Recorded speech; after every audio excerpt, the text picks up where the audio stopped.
해 아래 있는 인생아, 이런 제목으로 말씀을 증거하고자 합니다. 도대체 인생이란 무엇인가 하는 교훈을 좀 광범위하게 포괄적으로 그렇게 말하고 있는 책이 전도서입니다. 전도서 기자는 자기가 신앙인이지만도 잠시 동안 믿지 않는 사람의 입장에서 볼 때에 사는 것이란, 인생이란 무엇인가에 대해서 이야기하고 있습니다. 그래서 전도서에 많이 사용되어진 단어 하나가 해 아래서입니다. 전도서의 해 아래에서 하는 단어가 좀 이렇게 전체 보면은 여러 번 반복해서 나오고 있는데, 이 해 아래에서 살아가는 사람들을 하나님의 시선으로 본 것이 아니라 단지 세상의 관점에서 볼 때에 사람들이 사는 것이라는 것은 허무하고 무의미하고 절망이라고 하는 사실을 고백하고 있습니다. 그런데 그 이야기를 그저 평범한 사람이 말한 것이 아니라 다윗의 아들 예루살렘 왕이 말한 것으로 이를 전도자의 말이라 그렇게 하고 있습니다. 우리 1절을 보면은요, 1절에서 말하는 다윗의 아들 예루살렘 왕이라고 하는 것은 왜 이렇게 왕의 신분, 이렇게 왕이라고 밝혔는가 하면은 자신이 가진 특권이 이와 같다는 것을 말하고 있습니다. 그래서 예루살렘 왕으로서 자신이 누리고 있던 지위와 특권에 대해서 구체적으로 그렇게 소개한 것입니다. 그런데 이 특권은요, 솔로몬 자신이 나면서부터 가진 것이라 그렇게 말하고 있습니다. 자, 여러분, 솔로몬은 다윗의 아들 예루살렘 왕 아닙니까? 다윗이야말로 이스라엘 민족에게요, 최고의 왕입니다. 그래서 다윗의 별, 이것이 유대 나라를 상징할 만큼 유대인들에게는 존경의 대상이고 제일로 존경받는 지도자였습니다. 그러므로 다윗의 아들보다 더 큰 특권을 누린 사람은 없을 겁니다. 이 좋은 배경과 이 좋은 가문, 이 좋은 조건 속에서 그가 삶을 시작했는데, 솔로몬의 고백은 그 많은 고통과 번빈과 부귀영화도 종국적으로는 모든 것이 헛되도다 한 겁니다. 바로 그것은 해 아래서 수고하는 모든 행위가 그렇다는 겁니다. 그럼 왜 다윗의 아들 왕 솔로몬이라고 하지 않고 전도자라고 했느냐, 이 말입니다. 그가 무엇 때문에 다윗 왕의 아들로 만족하지 아니하고 스스로 자신을 전도자라고 고백하고 그렇게 하는 것입니까? 이것은 자기의 주장이 나만 겪는 고난이 아니기 때문에 사적으로 한두 사람에게 말하는 것보다 많은 사람들을 불러 모아놓고 공식적으로, 공개적으로 이와 같은 사실을 진실되게 밝히고자 하는 심정을 담고 있기 때문에 그가 스스로 전도자라 그렇게 말한 겁니다.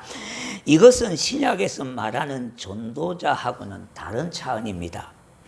자기가 체험하여 얻은 인생의 가장 깊은 진리를 그대로 가지고 있을 수가 없어서 그것을 고백하는 사람이라는 거예요. 그러니까 우리가 좀 얼른 쉽게 좀 알아듣기 위해서는 간증자다, 그렇게 말할 수가 있을 겁니다. 그가 바라본 해 아래에서의 인생은 누구를 말하는가 하면은 먼저는 그 당시 사람들에게 말하는 거지요. 뿐만 아니라 그것만이 아니고요, 오고 오는 세대의 수많은 저와 여러분의 영혼들에게 남기고 싶은 하나의 말씀이었던 겁니다. 이는 하나님을 제해버린 채 하나님 없는 상태에서 단순히 해 아래에서의 삶 그대로를 분석해서 인생이란 무엇인가 하는 그런 질문을 자신에게 던지고 있습니다. 도대체 인생은 어떤 인생이냐? 사는 것이 무엇인가? 인생이 무엇이냐? 이 질문을 자신에게 던지고 있다는 겁니다. 이 땅에 두 발을 딛고 살아가는 우리 모두는 해 아래에서 살아가는 자들로 이 질문에 대답을 해야 하겠습니다. 이것은 수천 년 전 지혜자 솔로몬이 깨달았던 겁니다. 해 아래에 있다는 것은 우리가 이 세상을 살아가고 있다는 것에 대한 언어의 표현인 겁니다. 그러므로 전도서는 해 아래 인생이 어떤 인생이며 그런 인생들에게 하나님께서 베푸신 은혜가 무엇인지 잘 가르쳐주는 말씀인 겁니다. 그러면 해 아래 인생은 어떠한 것입니까? 첫째는요, 해 아래 있는 모든 것은 시간적이라는 겁니다. 우리가 시간적이라고 하는 것은 우리의 삶이 영원하지 않다는 겁니다. 고사성어에 두 성어가 있습니다. 하무 11홍, 금불 10년이라는 말이 있습니다. 하무 11홍이라고 하는 말은 열흘간은 붉은 꽃이 없다, 그런 뜻이죠. 금불 10년이라고 하는 것은 10년간은 권력이 건세는 없다는 겁니다. 그래서 성경은 한 세대는 가고 그렇게 표현을 합니다. 전도서는 해 아래 있는 모든 것들은 괴로운 일이며 그리고 해 아래서 수고하는 모든 수고와 소득은 슬픔뿐이라고 그렇게 말하고 있습니다. 결국 인생이 가지는 해답은 아무것도 영원한 것이 없고 아무것도 의미 있는 것이 없고 아무것도 새로운 것은 없다고 말하고 있습니다. 우리 주님도 말씀했듯이요, 해 아래는 새 것이 없나니 하나도 없다 그랬죠. 건강한 것도 자랑거리가 아니고요, 우리 인생이 무엇을 가졌다고 자랑할 수가 있겠습니까? 아름다움도 자랑거리가 아니고 권력도 부함도 자랑거리가 아니라는 겁니다. 이런 것들이 한 세대 안에 모두가 사라지고 시들고 떨어지고 말게 될 것이라는 거예요. 여기서 한 세대는 100년을 말합니다.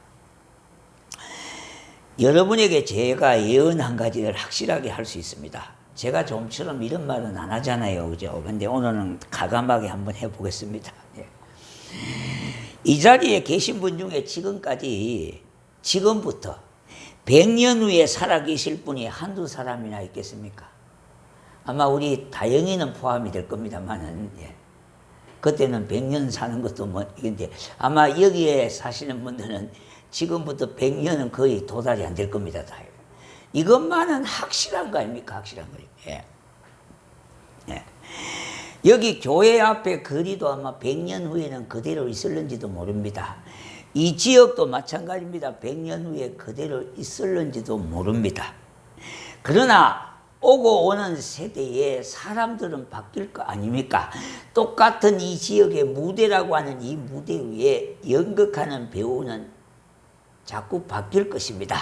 이제 앞으로 한번 100년 후를 한번 생각해 보십시오. 우리가 살고 있는 이 연극이라고 하는 무대에 배우들이 누가 연극을 어떻게 할 것인가 한번 상상해 볼 수가 있지 않겠습니까?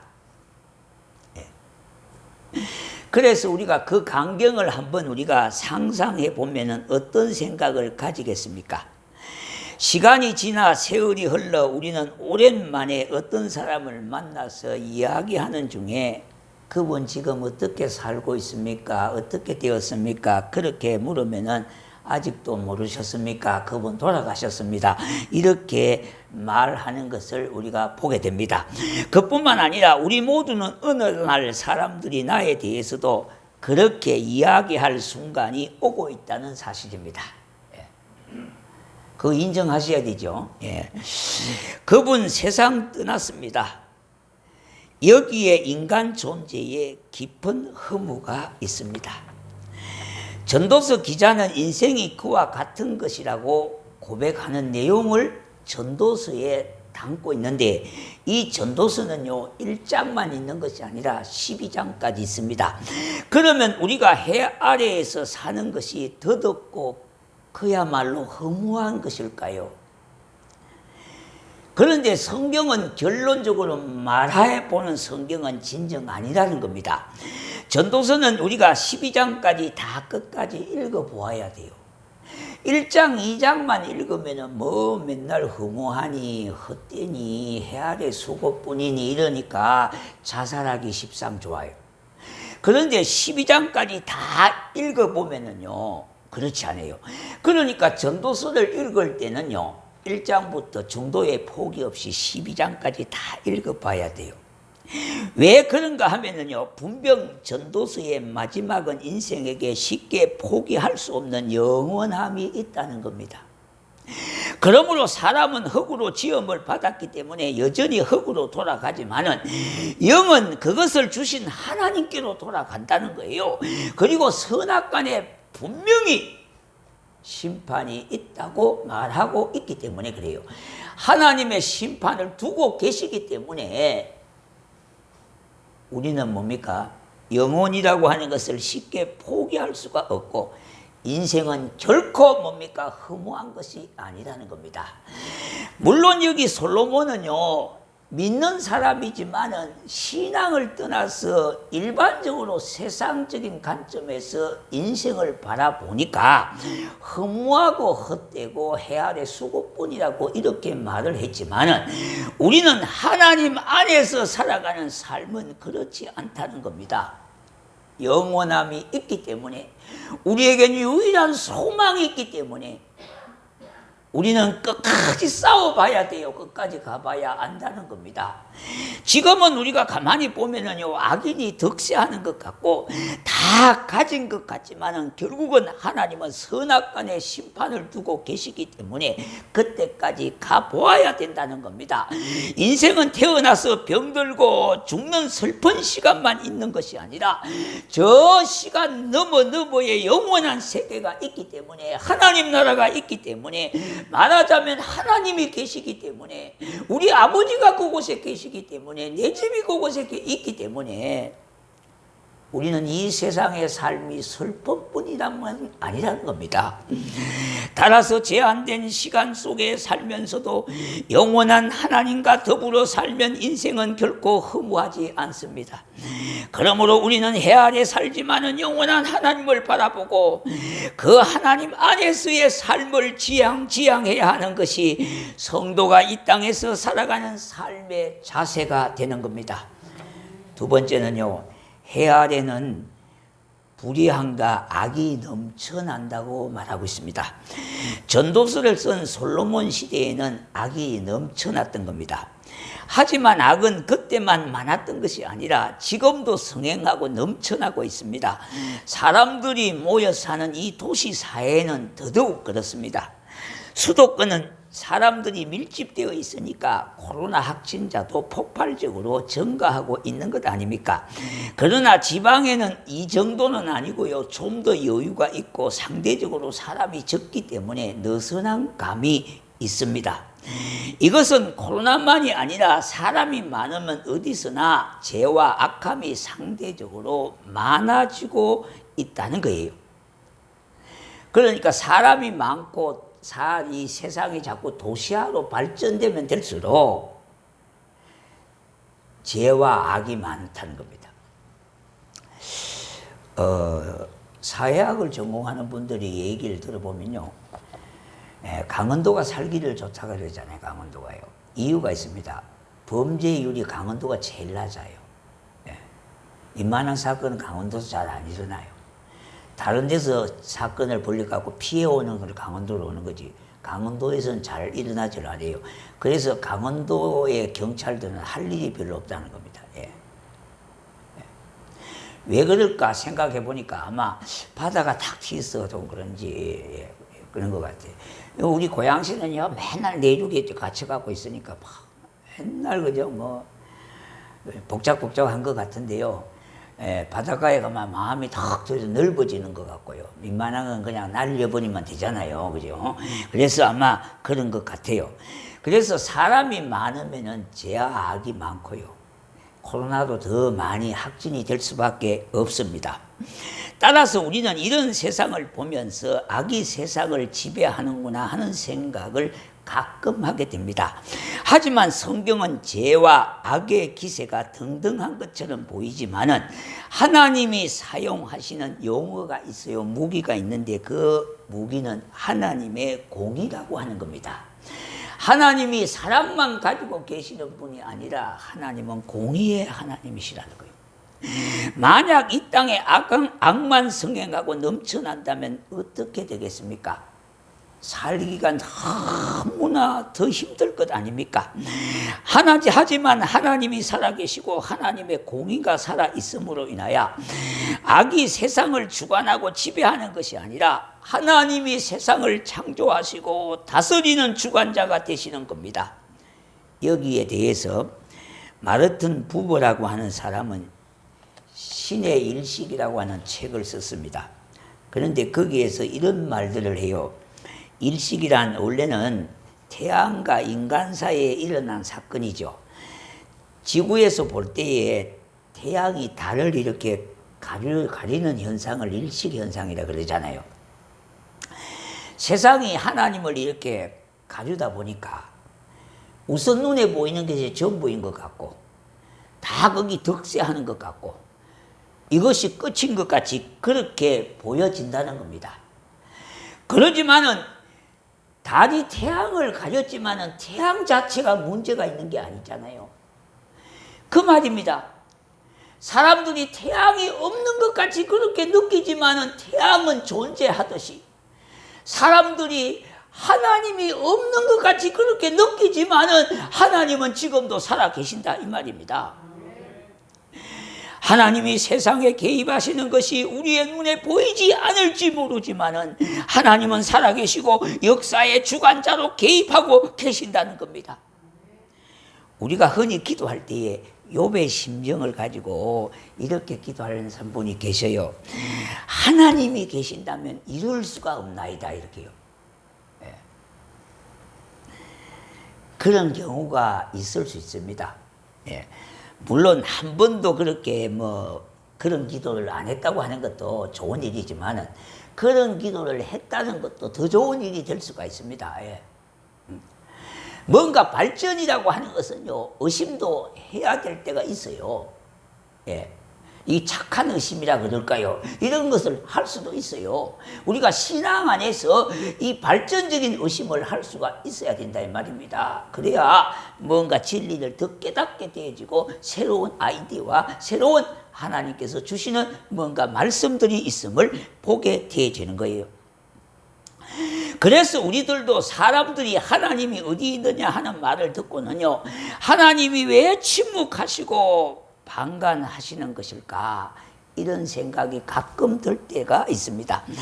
사람들은 몰라서 하나님이 세상에 대해서 방관하신다고 할 수 있을 겁니다. 그런데 사람들이 하나님이 없다고 한들 없는 것이 아니라 우리 하나님이 역사의 주관자가 되시며 하나님의 공의는 엄연히 때를 기다리고 있을 뿐입니다.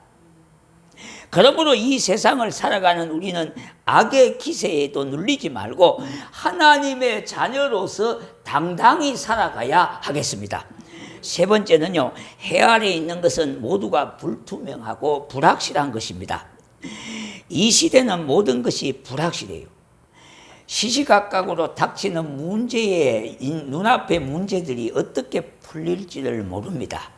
세상만 불확실한 것이 아니라 우리 개인의 미래에도 불확실한 겁니다. 어떻게 불확실한 것 속에 확실한 것이 있는데 그것은 어제나 오늘이나 내일이나 변함없으신 우리 하나님이 되신다 이 말입니다. 그 하나님 안에 사는 것이 우리의 성도의 삶이에요. 그래서 내가 하나님 안에, 내가 예수 안에, 내가 주 안에 거하는 삶이 성도의 복된 삶이 되는 겁니다. 사실 믿음은 불투명하고 불확실한 현실 속에서도 신실하신 하나님을 믿고 의지하는 것이 믿음인 겁니다. 성경은 믿음을 말하여 바라는 것들의 실상이요 보지 못하는 것들의 증거라고 했는데, 이 말은 불투명한 상황 속에서도 하나님을 바라보고 하나님 말씀을 의지하고 결단하면은 그것이 현실로, 확실한 현실로 내게 다가오게 될 것입니다. 우리 하나님의 말씀만이 영원한 거예요. 요한일서 2장 17절, 이 세상도 그 정욕도 지나가되 오직 하나님의 뜻을 행하는 자는 영원히 거하느니라. 이 세상도 그 정욕도 지나가지만은 오직 하나님의 뜻을 행하는 사람만이 영원하다는 것을 알게 하는 겁니다. 또 한 세대는 지나가고 한 세대는 또 오고 할 겁니다. 그리고 우리는 그렇게 그 세대 안에서 사라지고 말 것입니다. 이 사라지는 세상 속에서 우리가 진지하게 붙들고 물어야 할 똑같은 질문이 있습니다. 무엇이 영원한 것입니까? 이 물음에 대답을 해야 하겠습니다. 천지는 없어진다 해도 내 말은 없어지지 아니하리라. 이처럼 불투명한 시대 속에서 영원히 변함이 없으신 말씀을 붙들고 살아가는 자들에게 열매 맺는 삶을 살게 해 주실 것입니다. 그럼 해 아래 사는 사람들이 어떻게 살아가야 될까요? 해 아래 있는 모든 것들은 다 시간적이라고 했습니다. 지나가는 겁니다. 그러나 하나님은 영원하십니다. 그러므로 하나님을 더욱더 바라보아야 하겠습니다. 우리가 살아가는 현실은 이 해 아래의 인생들은 불의하고 선하지 못한 것들이 넘쳐나고 있습니다. 그러나 하나님은 선하시고 하나님은 공의로우신 분이십니다. 그러므로 우리들은 하나님을 믿고 담대히 나아가야 합니다. 우리의 땅 위에 사는 동안 세월의 흐름 앞에 때로는 불의와 악들을 보면서 좌절하고 절망하기도 합니다. 또 내 삶과 세상의 불확실한 미래를 보면서 체념하기도 하고 무기력해지기도 합니다. 그러나 우리가 하나님을 바라보고 의지하면요, 우리의 모든 삶과 세상을 감당할 힘을 하나님이 주실 줄로 믿습니다. 이러한 하나님의 보장하심은 현재에서 끝나는 것이 아니라 우리가 이 세상을 떠나는 날까지 계속되어지는 겁니다. 여기에 대해서 성경은 뭐라고 말씀하고 있습니까? 하나님은 우리의 하나님이시니 우리를 죽을 때까지 인도하시느니라. 내가 너와 함께 할 때에 세상 끝날 때까지 내가 너와 함께 하리라 약속하셨습니다. 이것은 최상의 신적 보험이고 최고의 신적 보장인 셈입니다. 그러므로 우리가 이 세상을 살아가면서 두려워할 이유가 없습니다. 이 땅에서 죽으면요, 주 예수 믿어 하나님 나라 가는 것이고 땅 위에 살더라도 담대하게 살아갈 수가 있는 겁니다. 그래서 우리들은 힘들어도 하나님의 말씀을 따라가는 삶을 포기하거나 그 생명의 줄을 느슨하게 해서는 안 되는 겁니다. 오늘도 생명줄을 힘껏 당기십시오. 힘있게 살고 거룩하게 살고 힘차게 살고 복되게 살아가십시다. 무엇보다도 하나님의 백성들은 믿음으로 사는 겁니다. 그러면 우리 하나님의 위로가 넘쳐나게 될 겁니다. 오늘을 살아가는 우리의 삶이 짙은 안개가 낀 아스팔트와 같이 불투명하게 보이고 불확실하게 보여도 내 앞길을 인도하시는 하나님만 의지하고 나아가면은 어느새 짙은 안개는 그치고요, 은혜의 따뜻한 햇살이 내 인생의 차창에 비치게 될 것입니다. 그러므로 우리 모두는 영원하시고 신실하신 하나님을 인하여 크게 승리하는 성도가 되어지시기를 주의 이름으로 축원합니다. 예.